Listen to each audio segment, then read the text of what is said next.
Bible teaches us that God's mercies, or the chance to get it right, are new every morning. And maybe after the year we've had, I'm sure there are some things in our lives that need some attention, some things we need to make right. Maybe you found yourself stuck in some unhealthy patterns, or perhaps life hasn't gone exactly to plan and you feel at the start of this year you'd like to do things a little differently. Then why not join me and together let's hit the reset button so we can claim the new beginning that God makes available to us.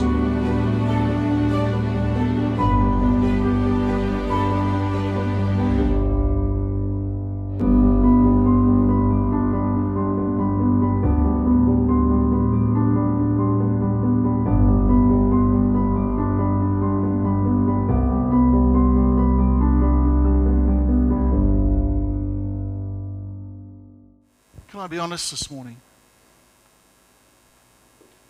Sometimes I feel like a bit of a hypocrite.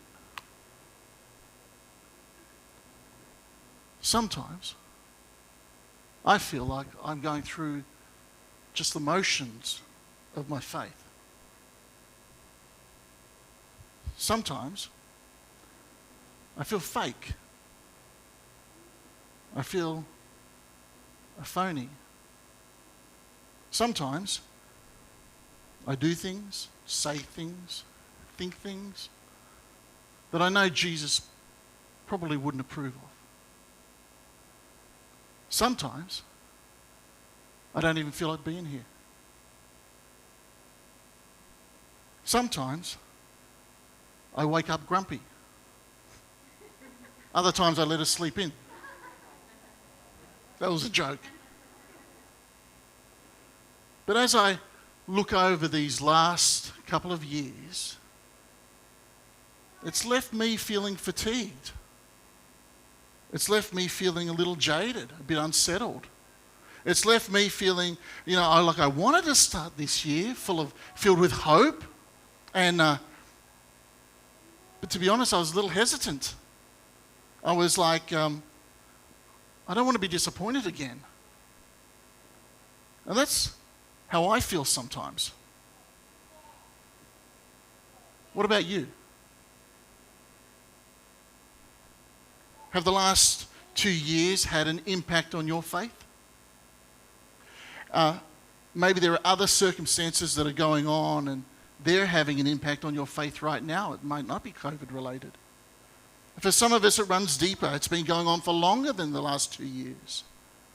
And perhaps your life, like mine sometimes, gets marked with disappointment, failure, distractions, sin.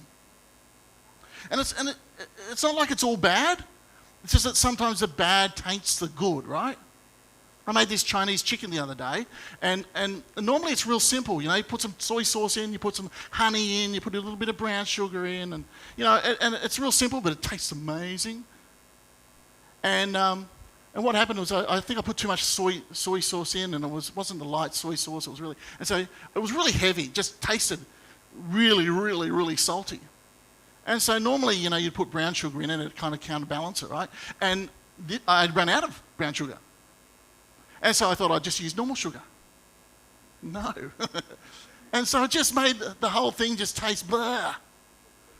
And I just went, I can't have this because I could taste. So I just put more soy sauce in. Let's make it salty. But I don't know. It's not that this year, the last couple of years, it's not like it's all bad. It's just sometimes the bad taints the good. And the truth about you and me is that, we're not always going to get it right. The truth about me, and I'm sure it's the same with you, is that there are some things that will come against us and that'll move us, it'll shift us, sometimes away from God. And the danger is, with all of this, is that we can become a little stuck. We can get a little bit complacent and we can just slowly drift away from God. I get that. And that's how I feel. I'm not sure about you, but that's how I feel. Look, if I'm honest, sometimes I just want to start again. I just want to go, hey, I want to get rid of all the behind the scenes footage and just pray that God hasn't seen them somehow, and just start again, just somehow press a button. Sometimes we do need to just start again, but instead of facing up to reality and instead of making the necessary changes, we try to just carry on. We try to just push through, and we play the role, we wear the mask, we pretend, we just resume.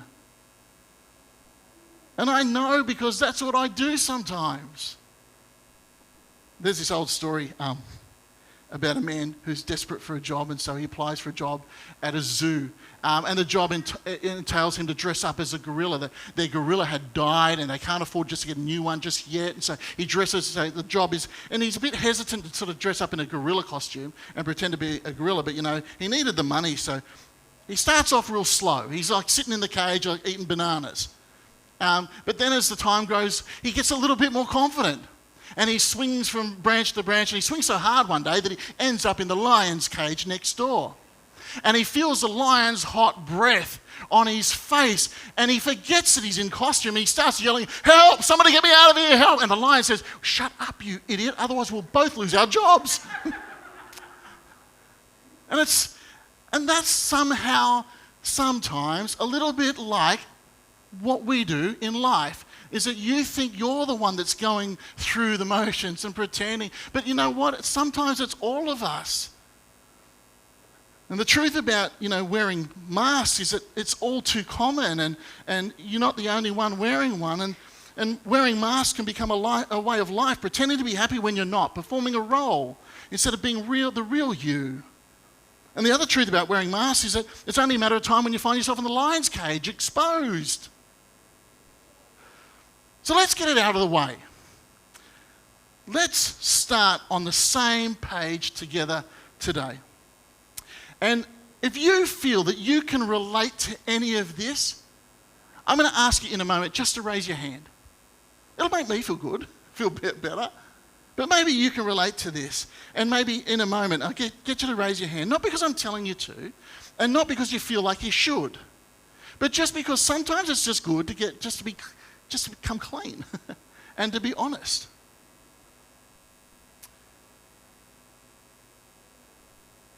I want us to be honest. I'm going to take the mask off, and I want us all to take a mask off and to strip away all the pretense, all the expectations, that we're not going to pretend anymore, that we're not going to just play life anymore. And you know what? Sometimes we won't want to take the mask off. I know right now everyone's itching to take your mask off, right? And so just think about the mask, the metaphorical mask that we wear. We don't sometimes want to take that off because we're so used to it. We're so used to it. And you won't want to raise your hand and admit that, that sometimes you feel a little bit the same way that I do. You won't want to admit that because, you've become safe wearing that mask. But I promise that if you take off that mask, if you're brave enough today to raise your hand, I promise that something will be set free within you today. So, if that's you, if this is somehow you relate to what I'm saying and it's speaking to you today, just raise your hand. Just put it up nice and high. And then while it's up high, look around. Look around the room and look at all the honest people in the room today. We're all a bunch of phonies, but at least we're honest, right? This isn't a church full of perfect people. But we are honest.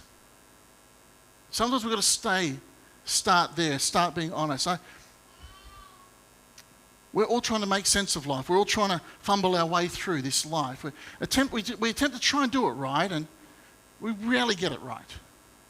And God knows this, and this is why we need God. And this is what God does. And here's the good news. God gives us a second chance. God gives us a third chance and a fourth chance. And I believe that if God wanted to tell you something today, especially for all the people that put up their hands, that with God you can start again. You can begin again.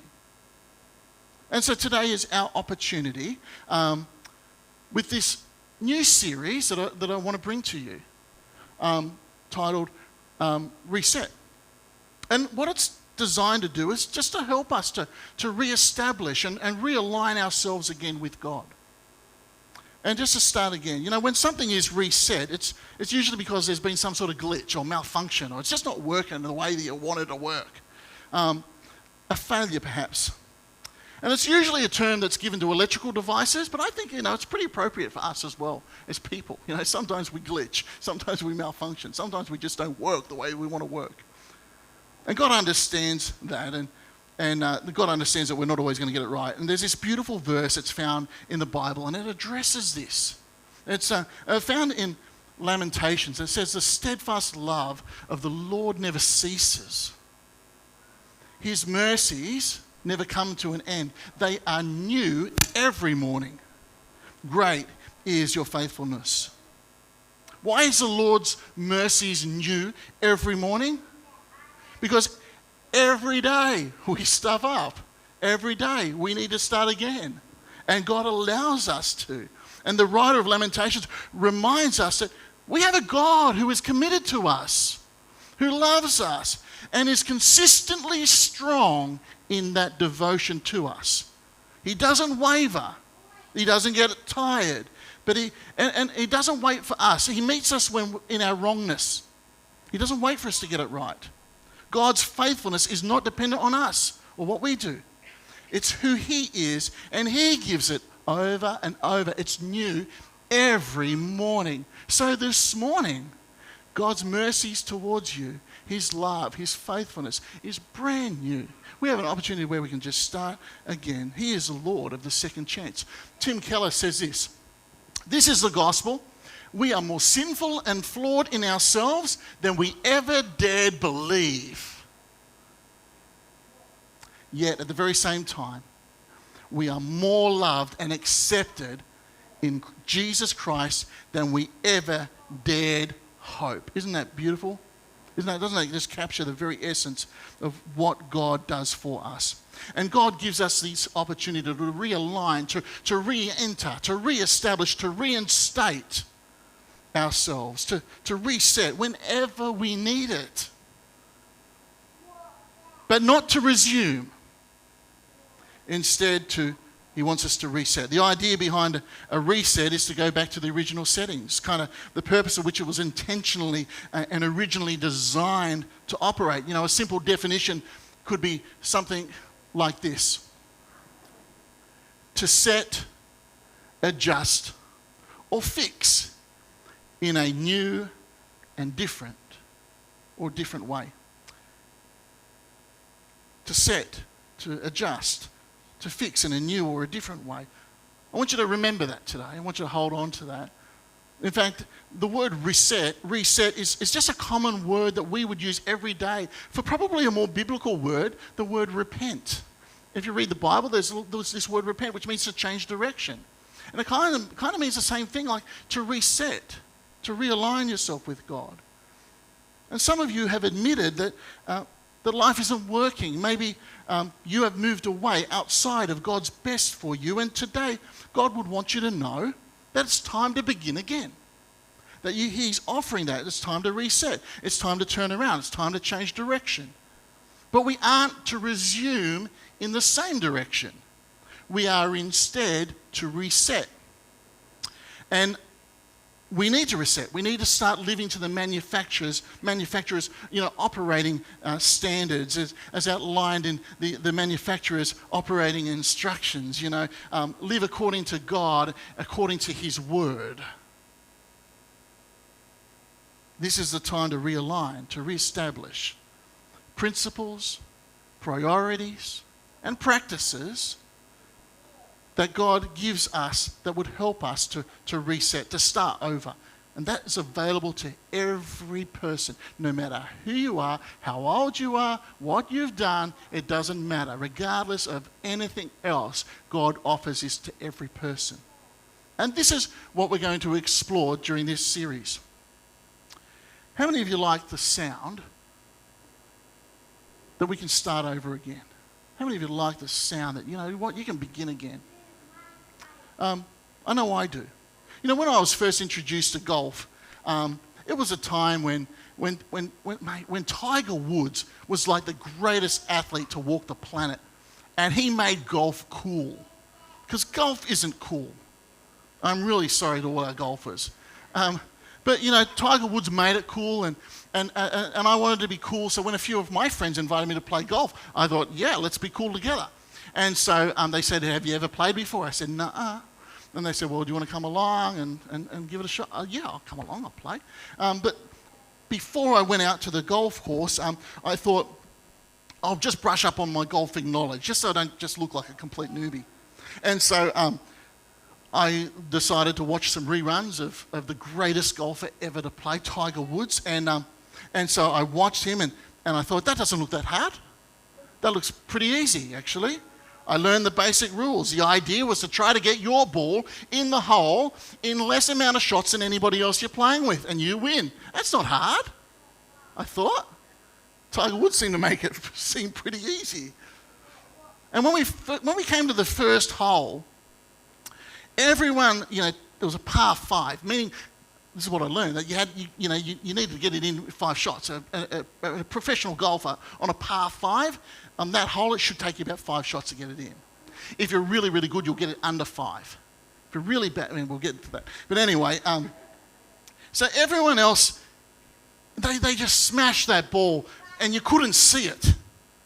Like, you just hear this crisp clap of this ball, and they'd strike this ball, and you'd just go, I don't know where that went. And they were just going, yeah, good shot. Good shot. And when it came to my turn, I went, okay, this is easy. Just, keep your head down, keep your shoulders straight.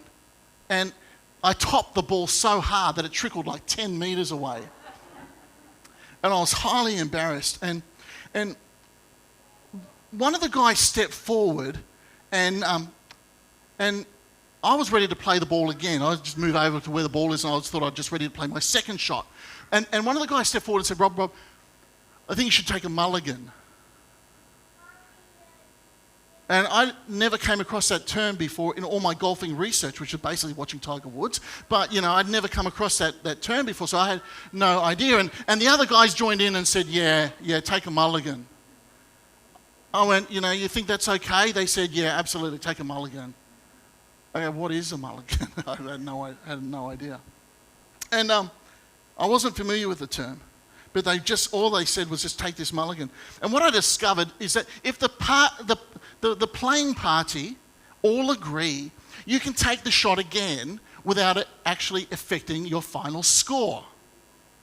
It was kind of like a grace note in an unforgiving game. Take the shot again. It wouldn't count towards your score. That was known as a mulligan. And I could take the shot again. And it'd be like the first shot never even happened. It wouldn't be recorded. It wouldn't be added to my final score. I needed lots of mulligans that day. But I liked the idea. And it got me thinking about, how cool would it be to take mulligans in life? The police officer pulls you over, you're exceeding the speed limit, and he's about to write you up a ticket, and you go, officer, I might just take my mulligan here. Right you are, Mr. Cheney. Wouldn't that be nice? Or, we miss a mortgage repayment, or we fail an exam, or we say something we shouldn't. No questions asked, no penalties given. I'll take a mulligan. Sarah says, what did you get me for our anniversary? I might just take my mulligan. Wouldn't it be nice just to take mulligan throughout life? To be able to, but the grass is always greener on a golf course, let me tell you. And in real life, it's a little different. Life has consequences. You can't sometimes just get out of those consequences and those responsibilities. So what do you do when you face those moments in life when you desperately need a mulligan? And today, in the few minutes remaining, I want to turn to the New Testament. I want to introduce you to the Lord of the second chance, the God who offers everybody here an opportunity to reset. And I'm going to introduce him to you through a person of the Bible that you might be familiar with. His name is Peter. And through his story, I'm going to show you 3 principles for starting again, to reset. Now, Peter is a pretty familiar person. If you've read the Gospels, if you've read the stories about Jesus, you're likely to come across Peter. His real name is Simon, and Jesus changed his name to Peter. So sometimes you'll read the name Simon, sometimes you'll read the name Peter, sometimes you'll read Simon Peter. But Jesus changed his name, and he was a man that time and time and time again, he just failed. He just couldn't quite get it right. And so I like that. It makes me feel very comfortable in my wrongness and when I can't get it right. But Peter was a fisherman, and in this story today, Peter is with some of his friends, some of the other followers of Jesus. And, they go out fishing because all of a sudden, they find they've got a bit of time on their hands because just a few days earlier, Jesus was crucified. And the 3 years before that, they spent every day traveling around with Jesus. Not much time to fish. But now they've got all this time on their hands, and now they've got an opportunity to go fishing. And this is where we pick up the story. I'm going out to fish, Simon Peter told them, and they said, well, we'll go with you. So they went out and got into the boat. But that night they caught nothing. Early in the morning, Jesus stood on the shore, but the disciples did not realize that it was Jesus. He called out to them, friends, have you caught anything? You got any fish? And the question seems really harmless at first, but it carries a bit of a sting to it, really. It's designed to see if they're going to acknowledge their reality, which is often our biggest failure, is that we don't often want to acknowledge the times when we don't do very well. Fishermen generally have a reputation of not being the most truthful of sports people.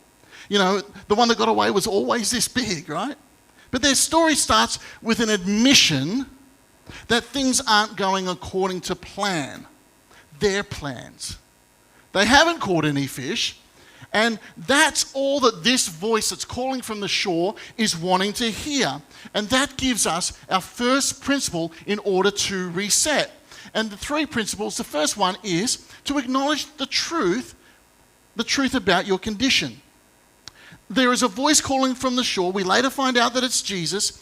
And if Jesus was to call out to you and to me, I wonder what question he would put. You see, Jesus would often want to establish the truth before he gets to anything else, before going further with us. We see examples of this throughout the ministry of Jesus. This wasn't the first time that Jesus would use a casual statement or a kind of seemingly casual question to see if people would acknowledge the truth about themselves. He asks James and John, hey, what were you guys talking about back there?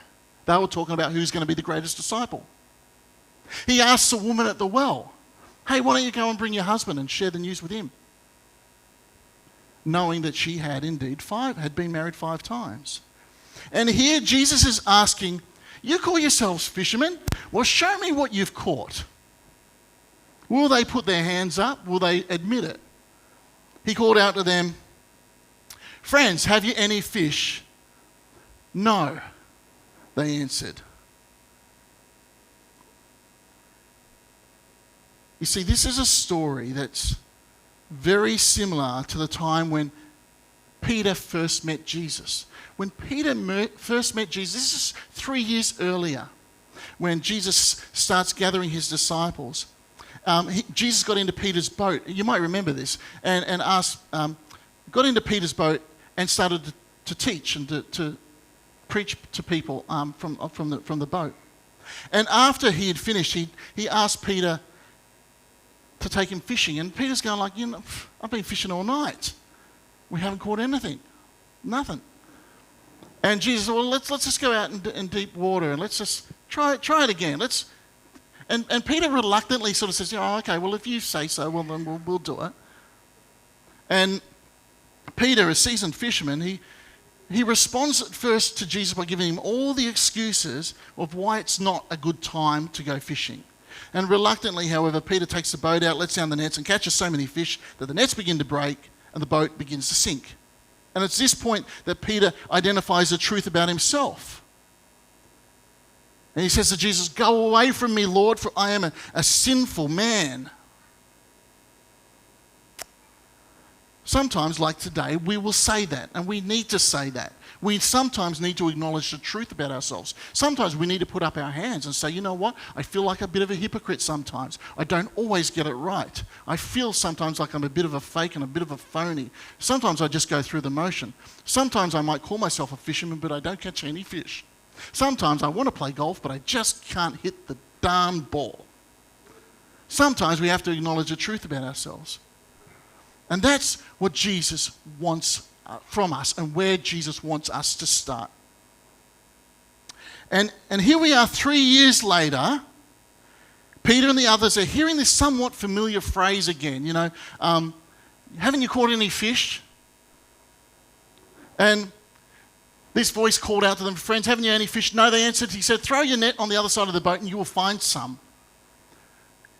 When they did, they were unable to haul the net in because of the large number of fish. So you can imagine the similar scenarios and perhaps Peter going, hang on, I still don't know that it's Jesus on the shore. But what's going on here? You know, and it's interesting, this time there's no excuses. There's no hesitancy. There's no reluctance. There's just obedience. Throw your net out, cast it again. And Peter does so without excuses and catches a full net of fish. You know, we serve the Lord of the second chance, the Lord who rescues and redeems, who rebuilds and restores. But first, he wants us to acknowledge the truth about ourselves. Are we going to do that? Will we admit it? That we haven't got it right? That it's not working the way that we thought it would? That we've made some mistakes? We have failed? Are we ready to admit it? That we have no fish? And that leads us to the second principle, to a reset. And it's this, to understand that you may need to do similar things differently. That it may not work the way that it did work. We're not to resume, we are to reset. And so isn't this the very definition of a reset? That you sometimes have to do similar things differently, new, to adjust, to fix. Jesus instructs Peter to do something again that was similar but done differently than the first encounter. Remember, Jesus said, put it out into deep water? Do it again, but this time do it differently. Do it with me. Do it because I've told you to. Do it because I've said it. Follow my instructions. And what was Peter's first line of defense the very first time? Lord, I've done this before. I've been out all night. We've caught nothing. This isn't the right time. And we do that too. We sometimes hear the Lord's voice, and instead of being obedient and following what Jesus tells us to do, we come up with all sorts of excuses. You know, I tried praying for somebody once, and it just didn't work. Or I tried reading the Bible, and it made no sense to me. It didn't work. Or I tried tithing, giving money, but there were bills to pay. It didn't work. I tried going to life group, but you know, those people judge me, or they annoy me.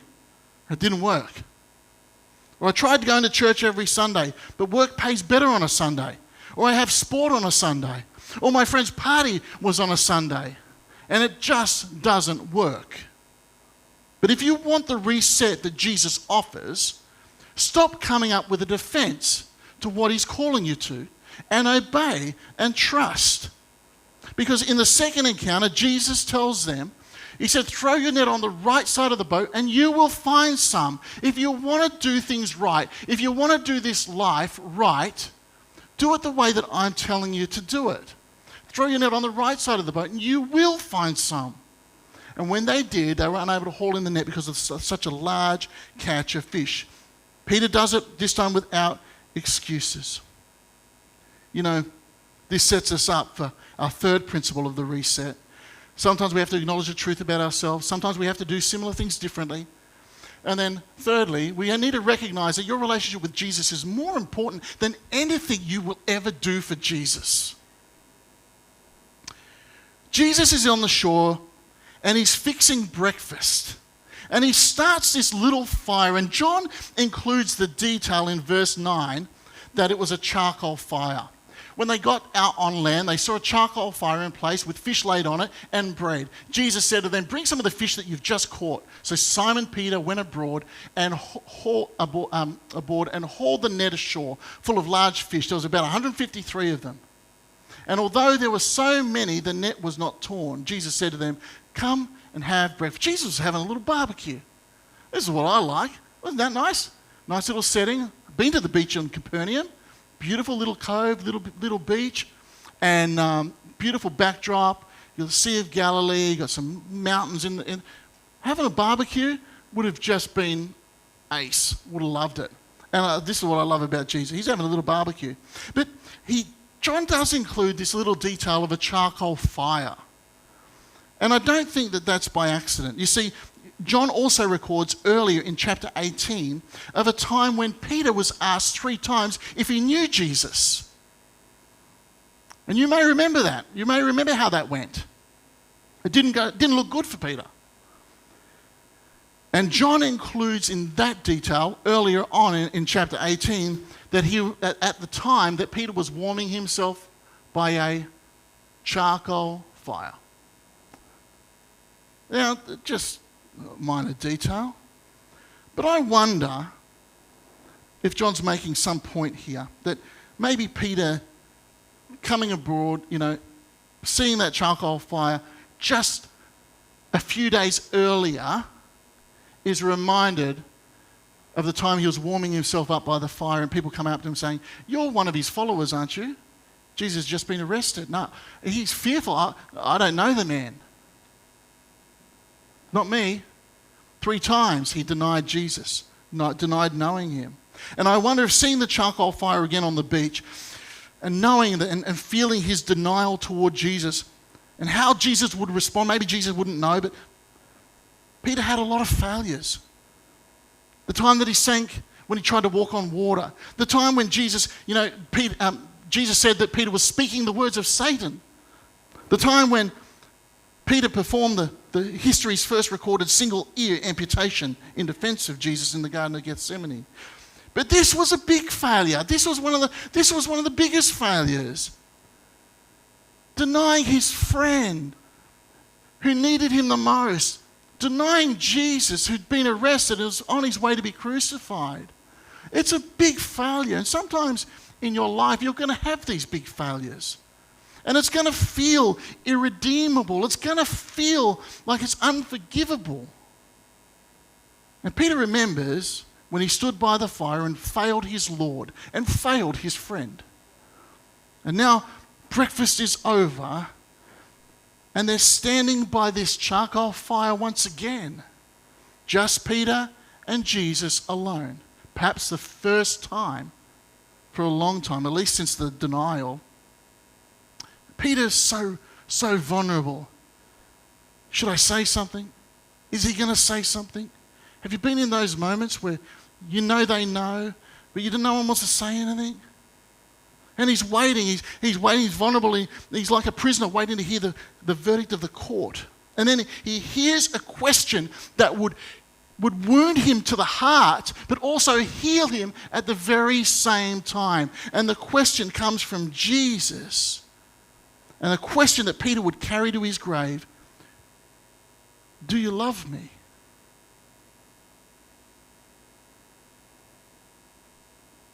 Jesus doesn't ask Peter, what's wrong with you? Aren't you even sorry for what you've done? He doesn't ask Peter, what were you thinking? After all the time that we spent together, Peter doesn't hear that from Jesus. Peter doesn't hear, do you promise to never do that again? Peter hears this question from Jesus, do you love me, Peter? Do you love me? Yes or no? Because there's no in between here. There's no sitting on the fence. Do you love me? Yes or no? And it's not an easy or comfortable question for anyone to answer honestly. But it gets to the point. And here is Jesus again, these seemingly throwaway comments and questions. Jesus says, you either love me or you don't. Let's not pretend. Let's not go through the motions anymore. Let's not play this role.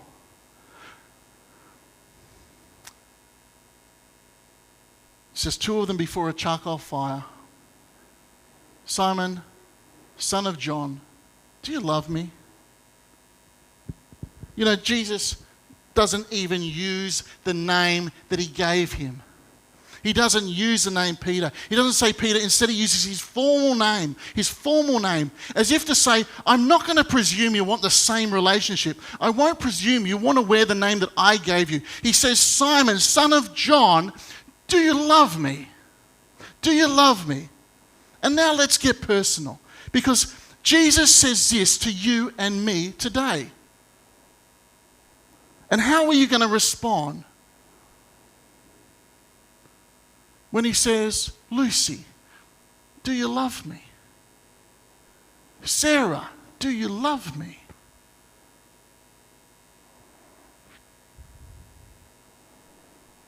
Because you can't lie to him, because he already knows the truth. But he wants to hear you acknowledge it. Because in order to reset, before you do anything else, he just wants to hear you say it. Graham, do you love me? Vicky, do you love me? Gordon, do you love me? Gary, do you love me? He gets personal. He's not mucking around. It's either yes or no. He doesn't want to hear excuses. He doesn't want to hear, yeah, but yes or no. He wants to get to this point. Why did Jesus ask 3 times? Some suggest it's the significance of the repetition of the denial, because it wasn't just once that Peter denied Jesus, but 3 times. So perhaps 3 times Jesus asked Peter, do you love me? And Peter's natural response, and you know what? Our natural response will be, yeah, of course we do. Hello? Of course we do, Lord. But Jesus doesn't accept that answer. He doesn't accept it. In fact, he gives Peter the way in which Peter can show Jesus that he loves him. Because love isn't just an empty word, it follows through. It has an action associated with it. It requires something of us. And so Jesus asked Peter, do you love me? And finally Jesus says to Peter, and everyone who ever stood in front of a charcoal fire with just them and Jesus, he says, do you love me? I do, Lord. Then get back in the game. Nurture the gifts that I've given you. Devote yourself to the church where I've placed you. Or he might be saying something more specific to you according to your gifts, like he did with with Peter. You feed my sheep. But he might be saying, well, play in the worship band, or go and help out with creche, or be on the welcome team, or start a life group. But show me something of the love that you say that you have for me. Don't just pretend. Don't wear a mask. Don't go through the motions. Show me that you love me.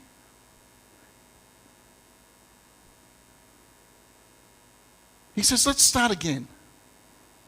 Not the same, a little different, but a lot better. We can start here, right now, today, but we have to reset. It has to start, Jesus says, with you and me. Forget about everything else. Forget about the things that have gone on before. Let's start today, you and me. We can reset. At the start of this year, this time together, we hear the words of Jesus. Do you love me? Do you love me? And I think it carries 3 outcomes. 3 outcomes, but you have to choose one. You can resign, resume, or reset. You can resign. You can say, I'm done. I'm not following you anymore. I'm not going through the motions. I'm not pretending. I'm walking away today. I'm not going to be lukewarm. I'll be cold, but I'm not going to be lukewarm. I'm not going to pretend. I'm not going to wear the mask. I'm going to leave. I'm going to deny you. I'm going to quit. That's a choice that we have. We can resign. But if you do, you will live a life filled with regret, missed opportunities. And you will do this life instead in your own strength, fatigued, uninspired, lost. Or you can resume. And maybe today you didn't put up your hand early because you know what? Things between you and Jesus it's probably the best it's ever been. And that's okay. So for you, maybe to resume is a perfectly appropriate response today. But only resume if that's the case. Don't resume if you're going to resume wearing a mask. Don't resume if you're going to continue to play a game. Don't resume if you're going to pretend and just go through the motions. Don't resume if it's leading you away from God. Instead, you can reset. Begin again to do things differently. This is the church of mulligans, where we can start fresh. We can start again. We can click reset. And this is what God does. For redeeming is what God is into. He is the founder of directionally challenged sheep. He is the searcher of missing coins. And he is the embracer of the prodigal sons and daughters. His love has unlimited grace and immeasurable power, and is present right now as you hear these words. He is the God of the second chance. It's time to take a mulligan and to reset for this year. I'm going to pray. Father, I just want to thank you for this word. I want to thank you for the story and the life of Peter. And I want to pray right now for every person who's listening today and can hear these words, and right now they're coming to grips with and trying to work it out. What does this mean for them? I pray, God, that you would lead them, you would bring clarity to their mind, that your hand would be upon them, that they would feel and know something of your presence today. And that as they sit by an open charcoal fire, they know, they see, they feel something of your love for them today. Do you love me? Let's do this again. Let's start over. Let's reset. Come back to me. Let's begin again. Forget about the former things and let's do these things new. Different. With me. Pray for every person, Father, that you would be drawing them to you today. Would you wrap your arms around them and know that you are relentless in your pursuit of them. That you will stop at nothing to let them know of your love for them. So much so that they've found themselves in this little church in Lara today to hear the truth that you love them and you want them with you. Today. It begins today. I pray, Father, you bless each one. I thank you for each one. And I pray that as we continue to explore what it means, what it looks like to reset, that you would set us on a sure foundation. You would place our feet upon a rock that won't be shaken when those winds blow and when the waves rattle. But God, we will be held by you, strong and secure in the love that you have for us. We commit ourselves to you again. And we say, I want to be real. The mask comes off. I want to come back. I want to start again. We thank you for that opportunity. In Jesus' name, amen.